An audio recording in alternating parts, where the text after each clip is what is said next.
ఓసారి నా వైపు చూసావు, సరదాగా నా గుండె కోసావు. బుజ్జమ్మా బుజ్జమ్మా 50 లీటర్ల పాలు త్వరగా. అబ్బా కొత్త బట్టలు కొత్త నగలు అదిరిందమ్మా బుజ్జమ్మా. అరే ఏమైంది నీకు? నాకేమైతే నీకెందుకు? నీకు కావాల్సింది పాలే కదా, అక్కడ ఉన్నాయి, తీసుకెళ్ళు. బతికించు.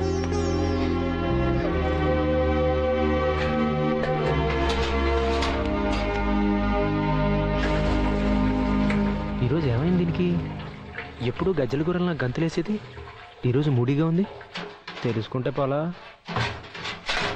బుజ్జమ్మా ఏంటి మూడీగా ఉన్నావు? నాకు పెళ్లి కుదిరింది, చాలా హ్యాపీనా? అరే ఇది గుడ్ న్యూస్, దానికెందుకంత బాధపడుతున్నావు? ఏరా మీ మగాళ్ళకి మా బాధలు అర్థం కావా? నువ్వు గుడ్ న్యూస్ అంట, వాడెవడో వచ్చాడు, నేను ఇంకొకరిని ఇష్టపడ్డాను అన్నా పర్లేదంట.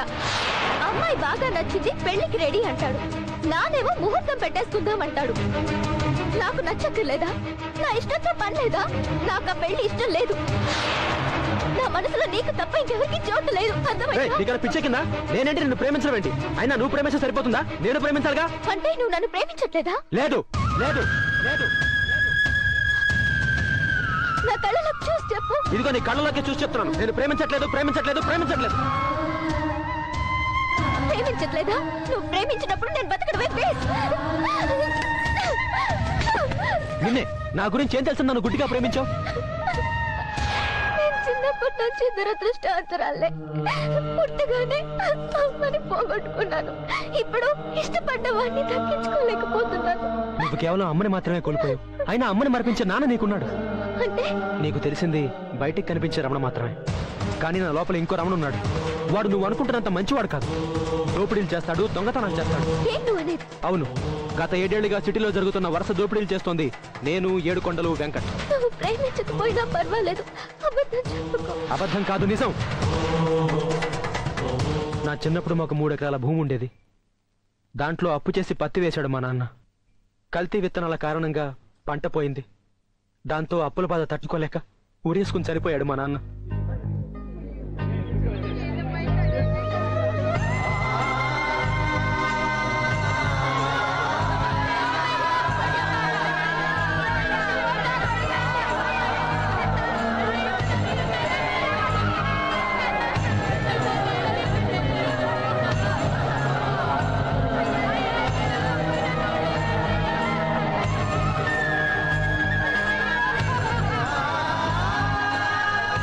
ఉన్న 3 ఎకరాలు అమ్మి అమ్మ అప్పు తీర్చింది.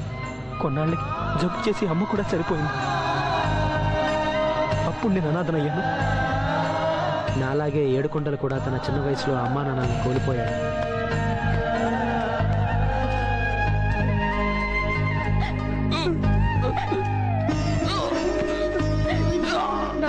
లేనన్నా ఆసుపత్రికి వెళ్దాం. లేనన్నా నాన్న నాన్న ఏం కాదు నాన్న, ఆసుపత్రికి వెళ్దాం. లేనన్నా నాన్న అమ్మా లేమ్మా.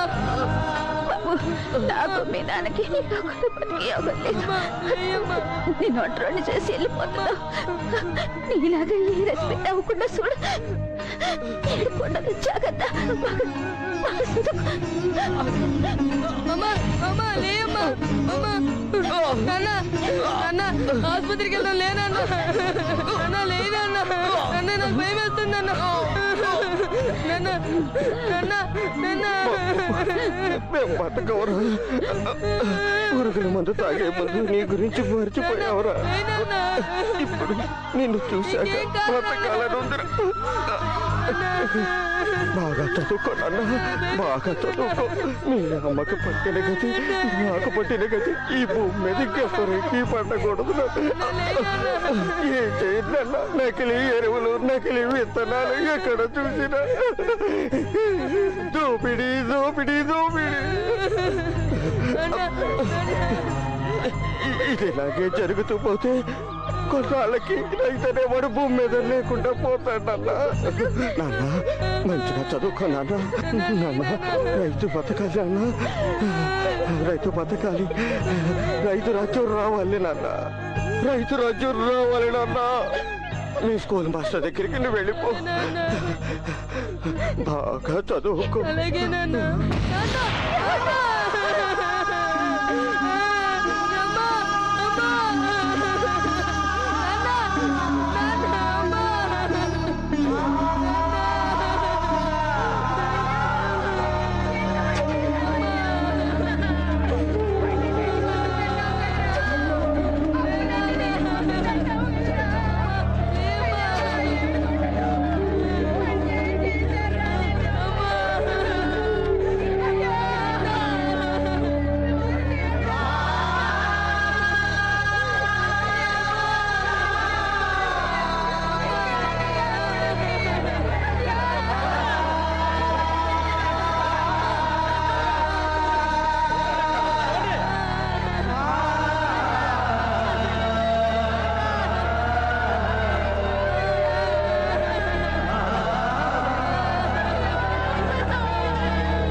అసలు తన కన్నవాళ్ళు ఎలా ఉంటారో కూడా తెలియదు వెంకట్కి.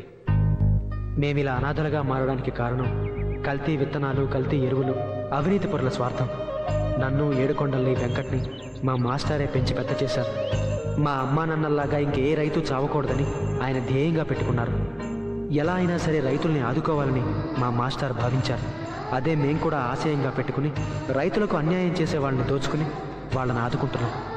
కానీ మా ఆశయాలు ఫలిస్తే దేశంలో చాలామంది రైతుల జీవితాలు బాగుపడతాయి.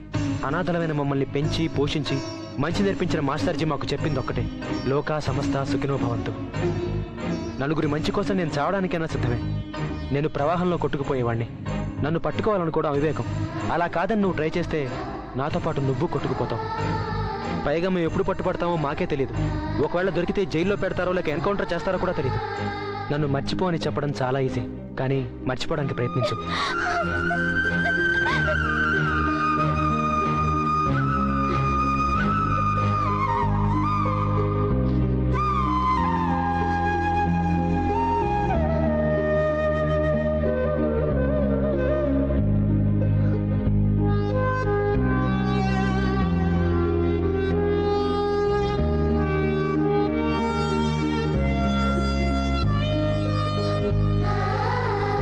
నువ్వెక్కడున్నా సంతోషంగా ఉండాలి.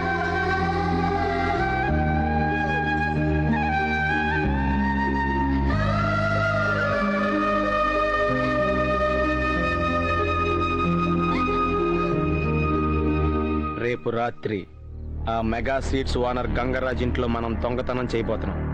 మనం చాలా జాగ్రత్తగా ఉండాలి. పోలీసులనిగా ఎక్కువైందని మాస్టర్ గారు చెప్పారు. మనకి తెలియకుండానే మనల్ని ఎవరో ఫాలో చేస్తున్నారనిపిస్తుంది. అమ్మా అమ్మా రే నీకేం కాదమ్మా. రామేంద్రాడికి అమ్మ అమ్మని కలవరేసుకున్నాడు. ఎలాంటి లేపండి. రే ప్రసాద్, లేరా లే. రే ప్రసాద్, నిన్నే. కళ వచ్చిందా? ఏం కల వచ్చింది అన్నా? ఆ అమ్మ చనిపోయినట్లు కళ వచ్చిందన్నా. ఏంట్రా నువ్వు మాట్లాడేది? అమ్మ ఎందుకు చనిపోతుందిరా? అన్నా మాది నల్గొండ అన్నా. మా నాన్న రైతు. నకిలీ విత్తనాలు వేస్తే పంటంతా నాశనం అయిపోయింది. అది తట్టుకోలేక మా నాన్న ఆత్మహత్య చేసుకున్నాడు. ఆ దిగులతో మా అమ్మ మంచాన్ని పడింది.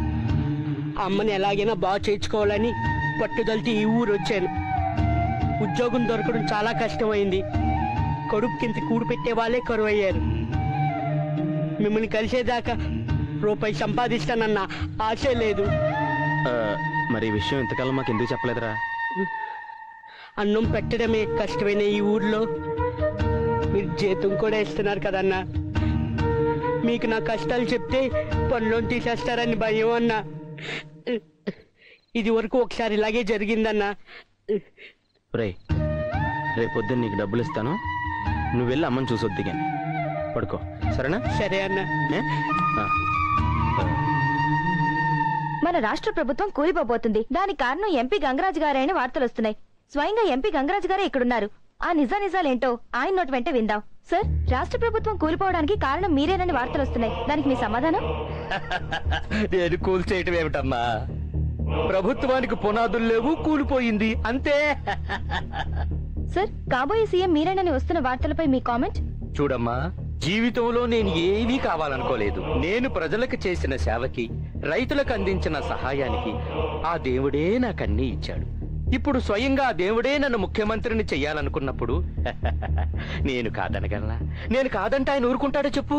సార్, మీ పార్టీలోని కొంతమంది ఎమ్మెల్యేలు, అలాగే ఏఎంఎం, పిఆర్ఎస్ పార్టీల ఎమ్మెల్యేల సపోర్ట్ తో మీరే ప్రభుత్వాన్ని ఏర్పాటు చేయబోతున్నారట. ఇది నిజమేనా? చూడు తల్లి, గతంలో రౌడీలు ముదిరి రాజకీయ నాయకులు అయ్యేవారు. ఇప్పుడు బిజినెస్ మ్యాన్లు ముదిరి రాజకీయ నాయకులు అవుతున్నారు. కానీ అసలు సిసలు ప్రజాసేవకుణ్ణి. ఎప్పటికైనా ఎమ్మెల్యేల్లో చైతన్యం వచ్చింది. నన్ను సీఎంగా ఆదరిస్తే వాళ్ళ జీవితాలే బాగుపడతాయి. సార్, కోట్ల రూపాయలతో ఎమ్మెల్యేలు కొని మీరే ముఖ్యమంత్రి కాబోతున్నారని రూమర్స్. దీనికి మీరేమంటారు? ప్రజల కోసం పుట్టి ప్రజల కోసం పాటుపడిన నేను ప్రజల కోసం చావడానికి కూడా సిద్ధమే. ప్రజలే ప్రభువులు, వాళ్లే నన్ను కోరుకుంటున్నారు. ఎమ్మెల్యేని కోరుకునే అవసరం నాకే ఉంటుందమ్మా, చెప్పు. సార్, మరొక విషయం ఏంటంటే ఎమ్మెల్యేలు అందరూ ఇంక చాలమ్మా, అర్జెంట్ మీటింగ్ ఉంది, మళ్ళీ కలుద్దాం.